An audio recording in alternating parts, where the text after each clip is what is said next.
Hola, hola. I'm Trek with two Ks, And I am 3D, and welcome to Metaverses the Other Side. brought to you here on the Gentleman of Crypto Network. Just a heads up, this episode is before we had the idea of bringing the Twitter spaces to the Gentleman of Crypto Network. And so that's why we're talking about the stuff that we're talking about in this episode.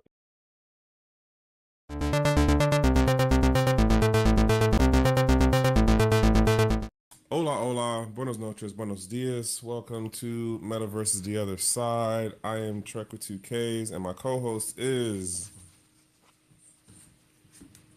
3D. 3D.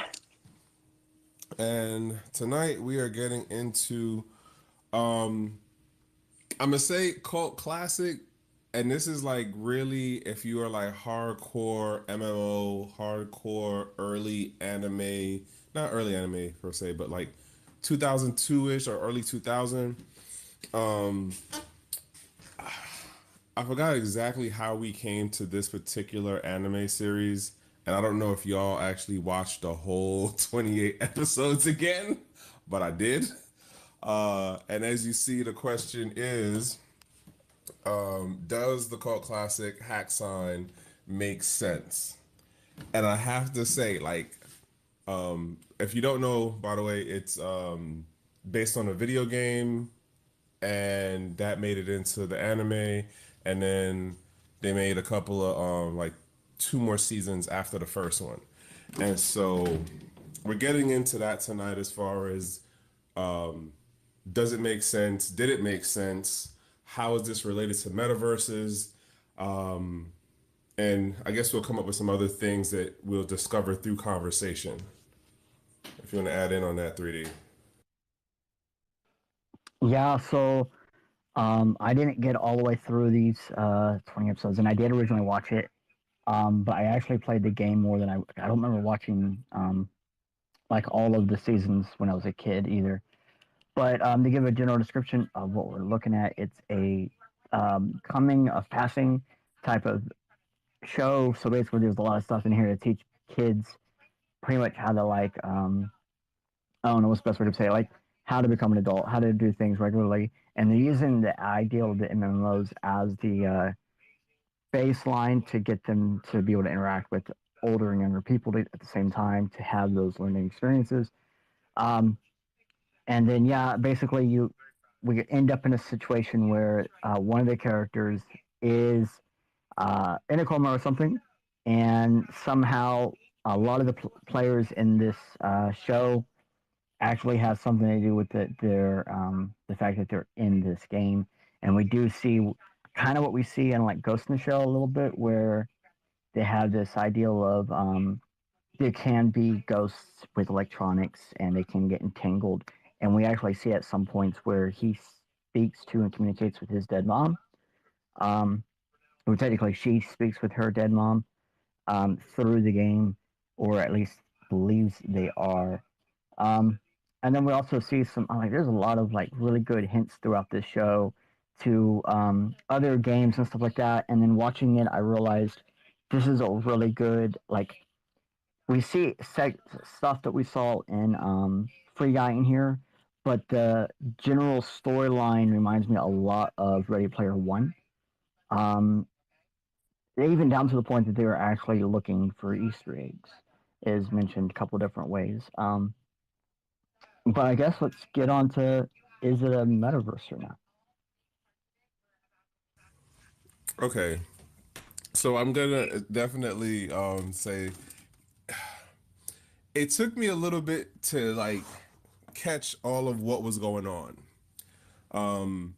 And yes, on the part of metaverse, in that it's the MMO, it's the whole immersive experience. Um, they have a couple of mentions here and there of the whole thing of being in front of a terminal, which is really just about having the headset and the gloves connect to the system, right? Whatever the platform is. So virtual reality in that sense, fully immersive, yes. That's what I'm going with yes on the first question.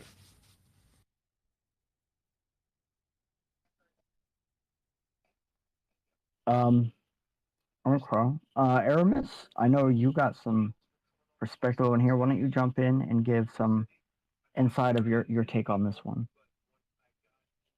Okay, so I did mention that earlier, like in a subtweet. I feel so and so about it. What I mean is, I think it was left up to the imagination to assume that maybe the headset was like an advanced headset because even back in the 90s, it was like regular headsets. I don't know if y'all ever went to like the malls that had the fancy virtual reality back then. It was super expensive. Like you had to pay $20 and you got only like 30 minutes. And it was usually at like some major mall. Like I remember going to one in San Francisco.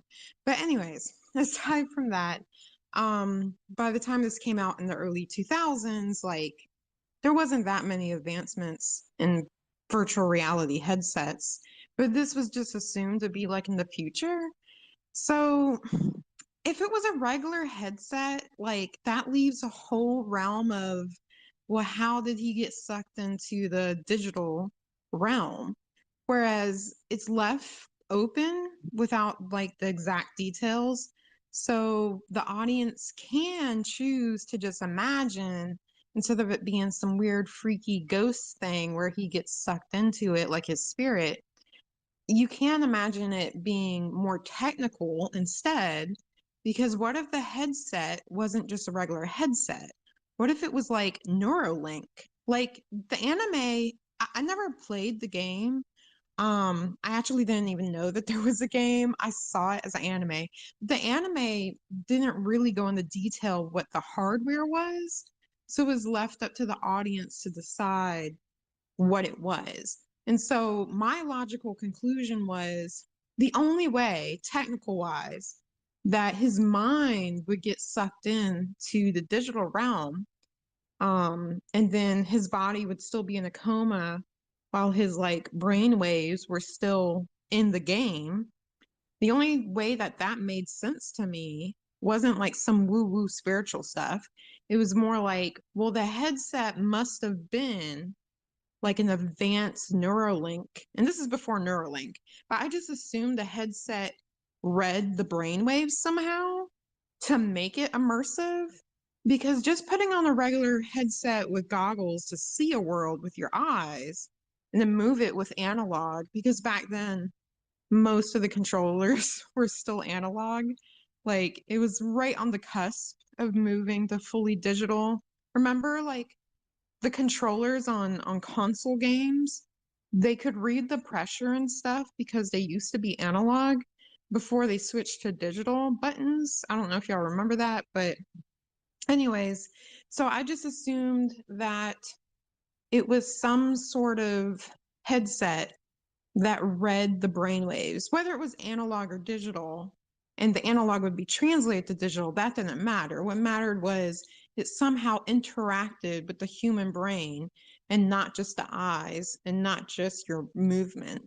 And that's how it would it would become immersive without having to have a bodysuit.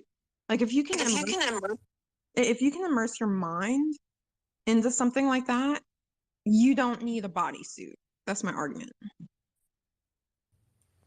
All right, so what am I saying? I didn't play the game, didn't know about the game. When I was watching this whole thing over again, I was like, "Yo, what did I find so intriguing about this?" And I honestly do not know, especially now that I paid attention to the storyline and what was going on with the characters, and then like trying to see, for the spaces and like how we do the metrics thing of like the UX UI and the hardware and like the metaverse experience overall, and like trying to filter it through that metrics. And I was just like, okay, I like anime, but like, what did I like about this? Because there was definitely a number of parts that were kind of confusing to me. And then I was doing like, some digging here and there on like what were people saying about it back when it came out, and then like more recent reviews of it. Um, Funny enough, the storyline takes place in 2011. Like I thought that was hilarious.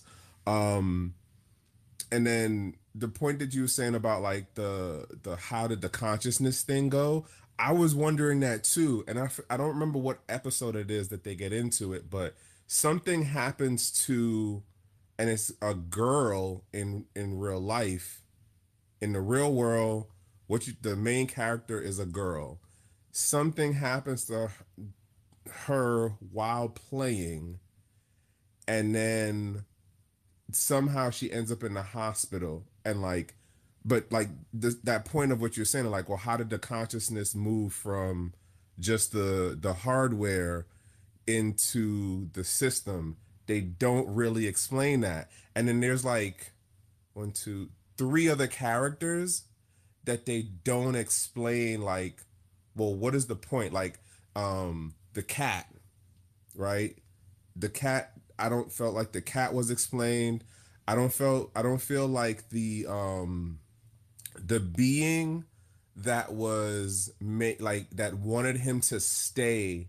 When you get a couple more episodes in, there's this another being that comes into play, but you never see a physical form of it. It's just like the being is like an omnipresence within the entire world, but she wants the cat, the floating girl, and what's his name to stay in the one same place. And I was like, okay, well, what is that part? And then you get into the guy who made the whole game to begin with. Like, I don't know. It was just certain parts of it where I was like, all right, what is going on here? And y'all aren't really explaining that out. All right, so I do want to bridge in some info. So in the intro, you always see a few characters wearing haptic suits. In the game, that's how the people interact with the stuff. Is you're actually they're supposed to be wearing a haptic suit, and you're right about the headset. It is supposed to do something that makes it more immersive than others, especially for the time. But something that I don't think any of us have mentioned is the person in the hospital could be digitally hooked up since they have to have brainwave scanners because they're in a coma. So there's a girl that has her dad works at an etching company where they actually build PCBs and things like that. Um, and then there's a guy there who is a coder. He's the old school, the old man or whatever. And so they have all the people possibilities where they could have actually had done something, made something, and someone put this comatose girl into the game because back in the early 2000s, they had this ideal where they just started understanding that the brain is still active during a coma, and it could have been a measure of trying to wake it up. That's might be where this hidden section of the room comes from. That could be an external network that's just patched in, which would explain why only a few characters could actually get in there, because it's not the standard network or anything like that, and that would give them their bypass because they'd be able to go basically like a local net. Which probably why that one creature, which in the show they called it Mama, whatever, that voice character. I think she wants to keep the cat and the avatar person there at the same time because that's its like emotions and thoughts in my first opinion. What's up, Aramis? Yeah, I was just gonna piggyback also on what you said. Oh, let me put down my hand. Okay. It came back up again. Um, okay, it's not going. Oh wait, it went away. Okay, sorry. Um, so going back to the coma thing, I do agree. Like even the anime hints that somehow the hospital like hookup is like online. So I think the medical stuff, like most medical stuff even nowadays, is like online. Um, but where I get nitpicky at is now, granted, I didn't rewatch it. I haven't seen it since I think the last time I saw it was like 2007 when I watched some of the missing episodes that I missed in the early 2000s when I first watched it. But from my memory, I could have swore that they got into the coma while playing the game. Like they were playing the game and then there was some sort of an emergency, so it wasn't like they were in a coma and then hooked up. like it was like an accident. That's what I got from the anime. I don't even like the anime doesn't make it clear. Like I don't even know if the parents realized their kid was still in the game, which that was a little awkward because it's like, oh no, what if their parents unplugs the person? Oh no. But I don't know. I thought it came from like the trauma because there was like hints of traumatic experiences like in the real life, and somehow that must have maybe triggered epilepsy maybe and then put them in a coma while they were playing the game. I don't know. That's the impression that I got. And all of that was like speculation because I think the anime did this on purpose, was leaving stuff open for the audience to interpret and fill in the gaps, even if it didn't really make sense. That was like the point of your imagination. But I do agree. I was always perplexed at the damn cat. But I would have to say the other thing that to me was more like the AI, like artificial intelligence, like inside the game. Like you have the world and you have like this entity, Aurora, but you also have like the AI, just like you also have the creator of the entire game and probably the creator of the AI too. And I think the AI and even part of Aurora were using like the actual humans to supplement what they were lacking as like purely digital entities because they didn't have that connection to human emotion and stuff. So it was like, it was this weird, I just thought it was this weird thing where they were like vicariously living through the humans who came into contact with them. And that's why like the AI wanted to keep certain ones there. But I never did figure out what the hell was going on with that cat. So I do agree, the cat was the most confusing character for me. I'm glad you brought up AI because at one point in time, I too was thinking that the cat or the voice or something could very well be just artificial intelligence trying to do what it wants or whatever. And I do remember like early on there was 2 or 3 different scenes where we see someone, uh, like the first one when they smash the bug, we see someone fall, and then another one we know when the one of the knights was attacked, was hurt in the life. We see that scene, and there's another one where we see a person or whatever without the headset. So definitely could be a possibility. I was always under the impression, however, the mom died because we see actually they talk about their mom. They talk about and we see signs of they die, and then the dad's yelling at them and they're fisting the pencil pretty hard and stuff like that. And so you're right, schizophrenic. So I thought maybe whatever had happened to the mom was happening to the daughter, and that's probably what caused the coma. And at one point they were talking. They got her dad and the doctor was talking, and they post up on the stuff on the screen, which was like how long or something like that. And the other person was just like until we need it or whatever. Um, and so that's where I get the impression that they were basically using the hospital to put them onto the game. Um, but I don't remember there being proof of it. The one thing I did like about partway through is they actually talk about in the beta version, they were using random strings, so random hashes to generate stuff. And then in the new version of the game, they use a 3-word mnemonic phrase to generate worlds and stuff. So they actually have like real code fanatics in the game that would make sense and stuff that we actually see in like Minecraft, stuff that we see in random generated games like Diablo 2 and stuff like that. Okay. Where was I gonna go?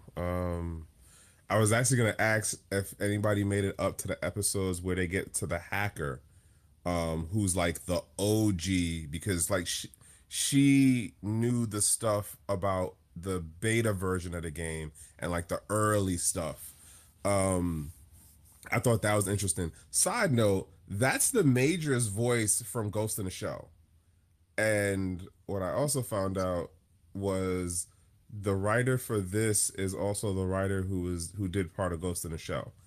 Um, But they also bring up the point, which I feel like made more sense in some of the videos I was watching, about how he doesn't do the best at character development. And I do feel like once I watched the whole thing and I was like, wait a minute, what? You didn't explain this part. Case in point, the cat at the end of it in the last episode, there's a scene where, what is it, Usher? Um, so another character comes that is in the cat form, and then he walks up to her and is like, hey, it's like, good to see you, this is yours. And he gives her this like the, not a corn stalk, but like a barley like thing, but whatever the thing is doesn't really matter. The point is that she's saying to him like, I've never met you, like who are you? And then she like instantly starts crying, which I thought that was another interesting thing. There's at least like four, I want to say, of the episodes where there is emotion and then crying. As far as like um uh what we might be questioning as the avatar, not the avatar, the AI, or like the NPC, and them having anger or fear or sadness. And then there's like two or three different episodes where someone's crying. That's a human person who's crying in the metaverse. And I thought that was interesting. And I was like, wow, like how far are we going um with what's the word, with what you can translate from your real world self into the virtual world. Because like in Ready Player One, in the movie, there's this thing where when what's his name was in the dude's office, and like he told him the number or amount of money that he would give him, and then his face didn't react, and he was like, oh, so you probably have like the emotion something something on, you know what I'm saying, like filter out how your facial expression doesn't translate into your avatar. And it made me think of that, but I was like, wow, but like we're showing people crying. And then okay, even that like um the dude, okay, the main character dude who's stuck there, because like eventually everyone realizes like, oh shit, you're actually in the system, like you're not getting out. And the other thing to note is every time the character died, that avatar died in the game, um it was losing connection to the real world memories and self. Like there's an episode where he talks about how like he doesn't remember everything as much anymore, like it's fading out, but that was after the first time the character dies. Like there was a number of different things going on. And the last point, I'm gonna let you jump in after this, Maris. What I also thought was interesting was about the knights. And I was thinking about this in relation to like security, and like how do you deal with the quote bad actor players? Because like one of the things they established very early in the series is the way the world works is you play whatever way you want to play. And in my mind, well, it's like, well, if you play whatever way you want to play, then it shouldn't be illegal or wrong for characters who look to just go around and kill other characters because that's how they want to play. So, like, unless you get into some like, oh, well, you can only do it in some kind of this zone or that zone, which is something more along the lines of like Ready Player One, book wise. But other than that, like, I wasn't understanding the point of the knights. And then and then the lady who was in charge of them, she was like, yo, we're regular players like everybody else, we can only do but so much, stop overstepping how much security force you want to do on stuff. Because the lead knight dude had went to the administration of the game, the company, and was like, hey, we want to get access to the real world user identity and being able to like directly go to who's doing what. And they said no. And I was just like, wow, like they saw the same issue back then. Like how do we hold privacy, and then like what societal or like what community norms will develop in a metaverse world like this if if if the true sense of it is, hey, play whatever way you want, go on quests if that's all you're going to do, just come to network and make friends if that's all you're going to do, if you just want to go out here and just be, a avatar killer, all right, that's what you're going to do. If you want to like make a shop and sell stuff, hey, that's what you're going to do. Whatever it is you do, like, I think that's a new area of exploration for like what what I don't know if to say I don't know if to say metaverse or game or but more like what community norms develop out of something that open. And I'm gonna just leave it there because I can ramble on for more. I was just gonna say from what you said earlier, yo, I don't know if y'all noticed this, but the main character, what really got me while I was watching the series back in the day was it, it wasn't even the crying stuff because that made sense to me because I figured players could choose to show their emotion, which other players did. So I just thought that that was a feature that people like, I don't know, if the headset was reading your brainwaves, it probably just translated the emotions, period. But that's not what got me. What got me was the main character, since they were trapped in there, like, did you see the couple of episodes where it seemed like they felt stuff, like they felt getting hurt in game? Yes. Like I think one um time he was cut. Well, she was cut. She, whatever. But they were cut and like they felt it. And I was like, yo, now that was like next level. I was like, how are they feeling this? Because even if they're like their essence is translated into the digital realm and they're trapped in there because of coma, like I was just like, I don't I don't even know how that would be technically possible. Like I could fill in the gaps of all the other stuff that would be technically possible, but that's what blew my mind was the main character that was trapped in there was feeling the pain. Yes, like especially once you realize, like, oh wait, you're not connected like everybody else. You don't got on a headset. You don't got on any gloves. Um, there's a scene like after I forgot what the name of the character is, who's the head of the Knights, and she like disbands the Knights, and then like they go off, and eventually they're just like hanging out. She touched his hand, and he was like, "Wow, your hands are so warm." Mind you, she didn't know she was warm, but he was like, "Oh, your hands are so warm." And he said something else. But yeah, there were definitely some things that you're just like, all right, like, how does that translate technically? Like, how does that work if you're not even connected to your body anymore? Like, yeah, there was some head scratchers for sure. Um, And then did you see the episode? I think they like went to see the guy more than one episode, but it's like later on in like the 20s.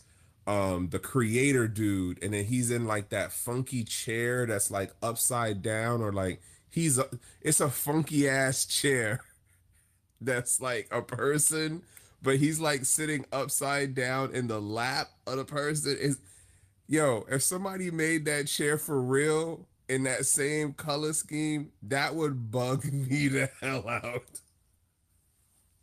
But my point about that guy was, um, they said something that like when they were trying to explain who he was and like how he was able to make like private rooms or private areas, but like his presence was everywhere in the game, but like that's where you would visually see him. And I was just like, okay, like how's that part working right there? Like he's at the core code of it, and then like the um the messaging of what he was trying to tell people to be like, hey, because it was basically like protect the floating girl because the voice was trying to do something to corrupt that entity into something else into the system.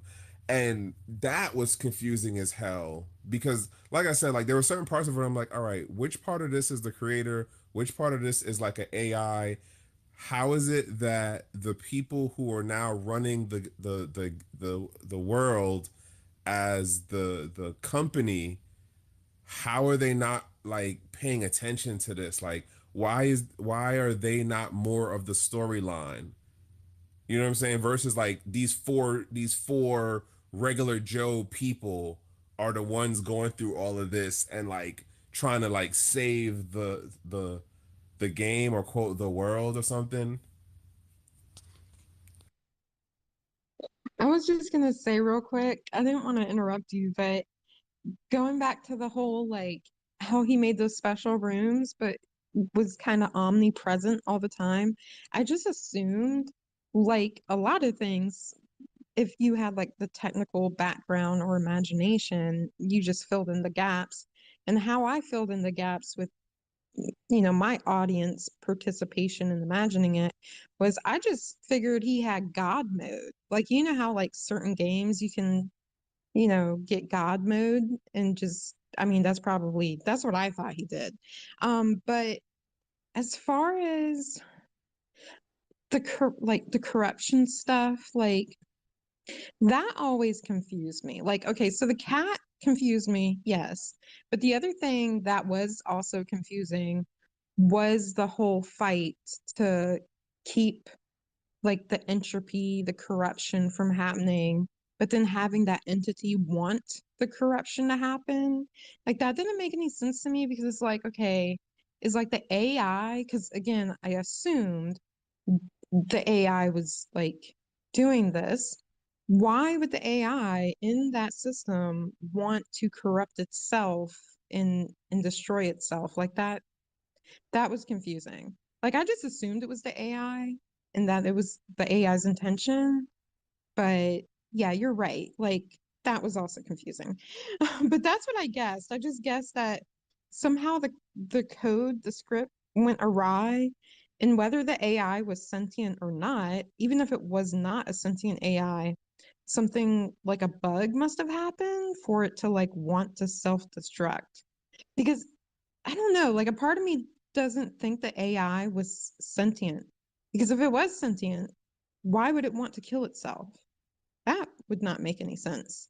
So I just assumed it was a bug. Kind of like I assumed the other guy had God mode. I assumed the whole corruption issue thing with the entropy. I just assumed that was a bug. That's what I did. But who knows? Like the authors who created the anime never answered that.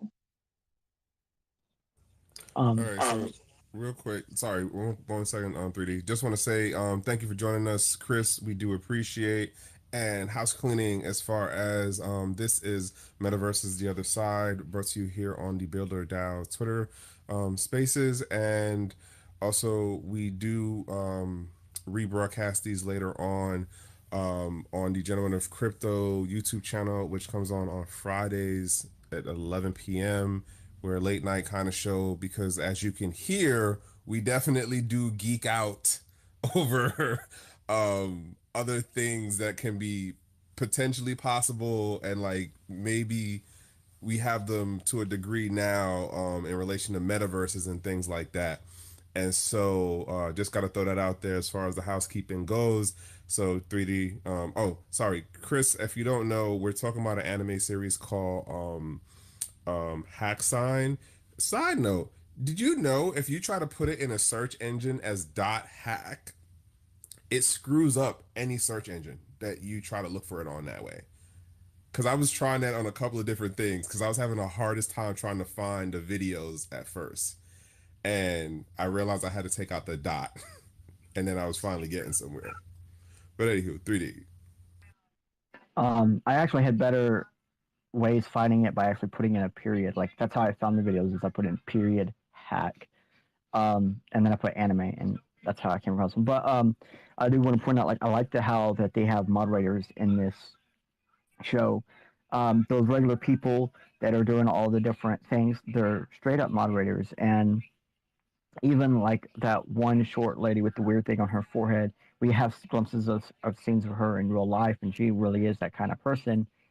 And um, I think that she might be just like one of the actual workers for the company or something, that like maybe a lower level worker, but in the game has that higher level workability or whatever. You know, it's like um, I'm just looking at like this is really a full version metaverse. Yeah, bro. So sorry, when I said dot, I meant period. Like I was doing period hack and it was just messing up the search engines that I was using. But as far as the God, I cannot remember Lady something. Her name was Lady something. In the real world, she was like a wheelchair bound like teenager young adult. Oh, the Oh, lady the with lady with the the rings. The rings, the rings. rings.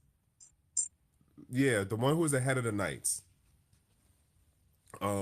So you know what though? The only one that I did not, well, the only one that I really cared to figure out was Bear. Like, what did he do in the real world? Because they kept dancing around it. Like the last like 10 or something episodes, they kept like kind of touch here, bring it up there, but then like they wouldn't give you enough clues to actually figure out what the hell. At least for me, I didn't put it together. If somebody else figured it out, great, like let me know. And I thought about like Googling it, and I was like, do I really want to know that much? I probably might if nobody knows though. um okay, so I'm trying to throw a question on this. Hey, what's going on, Ground? I can't see the rest of your name, but thanks for jumping in. Don't know if you're an anime person, but we're talking about one of the cult classics, which is called Hack Sign. It came out in 2000. It was based on a video game, and we're breaking down some of the things as far as like how does this make sense as a metaverse, and what we understood back then of metaverses, and then like how we're looking at metaverses now. So if you're interested and want to throw in something, if you did watch that show back in the day, just hit us, put your hand up, and we'll hit you with the speaker ability. So yeah, we go from there. I was trying to get to the question and I kind of got sidetracked. Um, there was something else in the movie, in sorry, not in the movie, but in the show that got me. Yeah, okay. So again, like with the knights, and it it does make me wonder, like when metaverses and online communities become more of an everyday thing, what roles will be just uh organically developed in these different communities, like environment wise, as far as like this town or this city, or like let let's say you have it where everything is broken up into different virtual regions, right? So does the company like just, if a company made a free for all, like how well would that go? Like, do you say, well, we have that this universe is a whole free for all, or this world specifically on this part of the planet, or this whole planet over here, that's a whole free for all. But like, the other three that are over this side of the solar system, no, they have rules. Like, I feel like I honestly couldn't place my finger on what made me like this show back when it first came out, but it did make me ask a number of questions about like how are we going forward with metaverses in this gaming social networking thing in the 21st century now. And what was it? The other day I had sent 3D something. There's a, who was it? It's Dungeons and Dragons, and it was somebody else, but they're basically doing something where they're making the game a open gameplay license. And I had showed it to 3D. I showed the article to 3D, and he was like, "Oh, this is like the same thing Minecraft did once they went over to Microsoft." here's why I bring this connection together, because I remember when 3D said the thing to me about how like Minecraft does it where like whatever you create, they still like have it worded where they get to claim ownership, even though it's an open source game that anybody can create anything. And it makes me now really kind of wonder about how metaverses are going to work. Like, where does the quote ownership come in? And then, like, where is it that the community will come in? And like, in watching Hack Sign, there's a couple of things where they make reference to like the OG people who were in the first beta and all of that, and then like how um the hackers that are still like around, they move totally differently than any of the other regular players. And granted, they're not the company's people, they're not, you know, admin or anything like that. So I'm sorry. Go ahead, Amaris. Oh, I was just gonna touch on the whole like how the worlds operate and whether it's a free for all or not. Um, Back then, we most people, including myself, didn't really have the concept of blockchains because this was back in like 2002, 2003. And then even when I rewatched some of the episodes, 2007, this is before Bitcoin. Anyways, so pre-Bitcoin, the way I imagined it was like a company would probably have to designate the rules, and it would be up to the company to create a space that's a free for all or not. But then that's assuming in the future a country would allow that because every country, including the US, has specific, like whether you want to say it's stupid or not, specific laws that even if a company wants to do something really cool for the users, like the government can be like, oh, we're going to hold you liable, which then makes the company do other stuff and then it limits the users. Or it does some funky things where the users become publishers, so the users themselves are liable. But I don't know.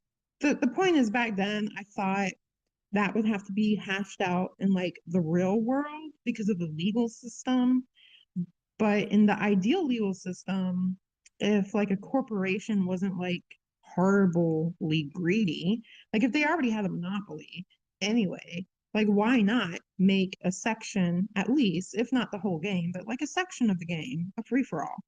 But now, coming back at it from the perspective of blockchain, I think in the near future, we're going to see centralized, immersive metaverses, yes.